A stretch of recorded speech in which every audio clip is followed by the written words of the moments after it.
ಈ ರಾಜ್ಯದಲ್ಲಿ ಏಕಶಿಲೆಯಲ್ಲಿ ಆಂಜನೇಯನ ಮೂರ್ತಿ ಇರೋದು ನಾನ್ ಕೇಳ್ಪಟ್ಟಂಗೆ 2 ದೇವಸ್ಥಾನ, ಅದರಲ್ಲಿ ನಮ್ಮ ರಾಜಘಟ್ಟ ಆಂಜನೇಯ ಸ್ವಾಮಿನ ಒಂದು ಅನ್ನೋದು ನಮ್ಮ ನಮಸ್ತೆ ದೊಡ್ಡಬಳ್ಳಾಪುರದ ಜನರೇ, ನಾನಿವತ್ತು ರಾಜಘಟ್ಟ ಆಂಜನೇಯ ಸ್ವಾಮಿ ದೇವಸ್ಥಾನ, ಇದು ಹನುಮಾನ್ ಜಯಂತಿ.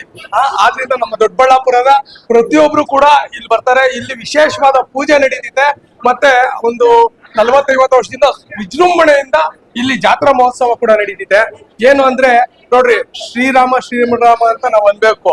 ಶ್ರೀರಾಮ ಅಂದ್ರೆ ಏನು ಅಂದ್ರೆ ದೇವ್ರು, ಅವ್ರು ಕಾಡಲ್ಲಿದ್ರು ಕೂಡ ಸತ್ಯ ಹೇಳ್ಕೊಂಡು ಚೆನ್ನಾಗಿದ್ರು. ಅದೇ ರಾವಣ ಸುಳ್ಳು ಹೇಳಿ ಮೋಸ ಮಾಡಿ ವಂಚನೆ ಮಾಡಿ ಅವನ್ ಸಿಂಹಾಸನದ ಮೇಲೆ ಇದ್ರು ಅವನ್ ವೈಭವದಿಂದ ರಾಜ್ಯ ಆಳಿದ್ರು ಕೂಡ ಅವನಿಗೆ ಸಿಂಹಾಸನದಲ್ಲಿ ಮುಳ್ಳು ಚುಚ್ಚುತ್ತಾ ಇತ್ತು. ಅಂದ್ರೆ ಏನು, ಅಧರ್ಮದ ಮುಳ್ಳು.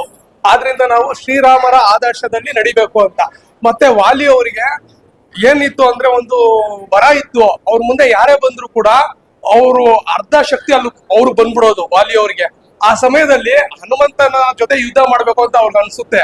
ಆಗ ಹನುಮಂತ ಇನ್ನು ಅಷ್ಟು ದೂರದಲ್ಲಿ ಬರ್ತಾ ಇದ್ರು ಕೂಡ ಅವರ ಒಂದು ಶಕ್ತಿ ಬರೀ 5%, 100ರಲ್ಲಿ 5% ಶಕ್ತಿ ವಾಲಿ ದೇಹದೊಳಗೋದಾಗ ನರನಾಡಿಗಳೆಲ್ಲ ಅವ್ರಿಗೆ ಕಿತ್ಕೊಂಡು ಹೋಗಂಗಾಗೋದು. ಅವಾಗ ಅವರು ಬ್ರಹ್ಮನ ಹತ್ರ ಹೋಗಿ, ಸ್ವಾಮಿ ನನ್ ಕೈಯಾಗಲ್ಲ, ತಡಿ ತಡಿ ತಡಿ ಅಂತ ಹೇಳೋರು. ಅಂದ್ರೆ ಹನುಮಂತರ ಶಕ್ತಿ ಎಂತದ್ದು ಅಂತ ನೀವು ಈ ಕತೆ ಒಳಗೆ ತಿಳ್ಕೊಬಹುದು. ಇಂದ್ರಜಿತ್ ಮತ್ತೆ ಹನುಮಂತ ವನನೆಲ್ಲ ಹಾಳು ಮಾಡಿರ್ತಾರೆ.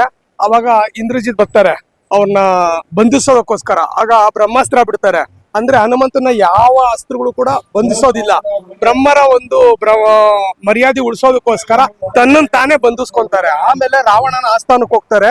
ರಾವಣ ಗತವೈಭವ ನೋಡ್ಬಿಟ್ಟು, ಶಿವನ ನೀನು ಪರಮ ಭಕ್ತ, ನಾನು ಶಿವನ ವಾಕ್ಯ ಹೇಳ್ತೀನಿ ನೋಡು, ಸೀತೆ ಅಂತ ಏನಿದೆ ಅದು ವಿಷಭೋಜನದ ಸಮಾನ. ನೀನು ಸೀತೆಯನ್ನು ಮರ್ಯಾದಾ ಪುರುಷೋತ್ತಮ ರಾಮನ ಹತ್ರ ಕಳಿಸ್ಬಿಡು, ನಿನ್ನ ಗತವೈಭವ ಈ ಆಸ್ಥಾನ ಮತ್ತೆ ನಿನ್ನ ಪ್ರಾಣ ಉಳಿಯುತ್ತೆ ಅಂತ ಹೇಳಿದಾಗ, ಇದು ಶಿವನ ವಾಕ್ಯ ಅಲ್ಲ, ಇದು ವಾನರನ ವಾಕ್ಯ ಅಂತ ಅವಮಾನ ಮಾಡ್ತಾರೆ ರಾವಣ. ನೋಡಿ ಇದು ಯಾವ ರೀತಿ ಇದೆ. ಮತ್ತೆ ರಾವಣ ಅವನ ಅಹಂಕಾರದಿಂದನೇ ಸರ್ವನಾಶ ಆಗ್ತಾನೆ.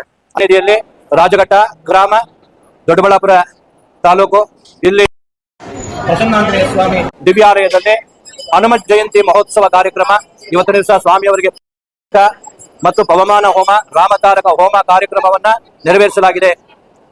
ಹಾಗೇನೆ ಶ್ರೀರಾಮಚಂದ್ರ ಸಮಸ್ತ ಕಲ್ಯಾಣ ಗುಣಾಭಿರಾಮಂ ಸೀತಾ ಮುಖಾಂಬೋರುಹ ಚಂಚರೀಕಂ ನಿರಂತರಂ ಮಂಗಳಂ ಮಾತನೋತು.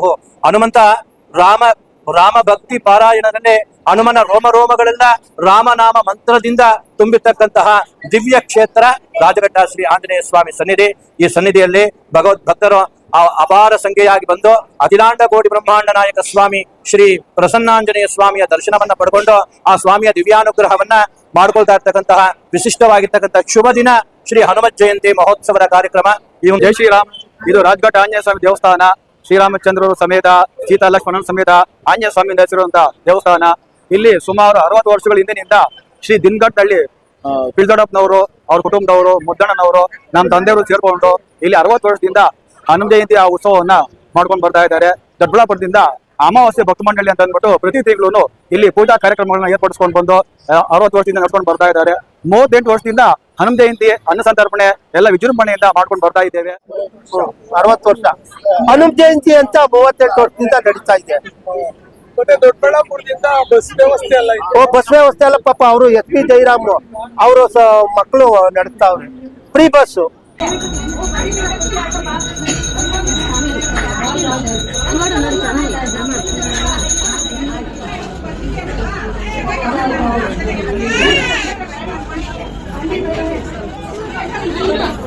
Hey,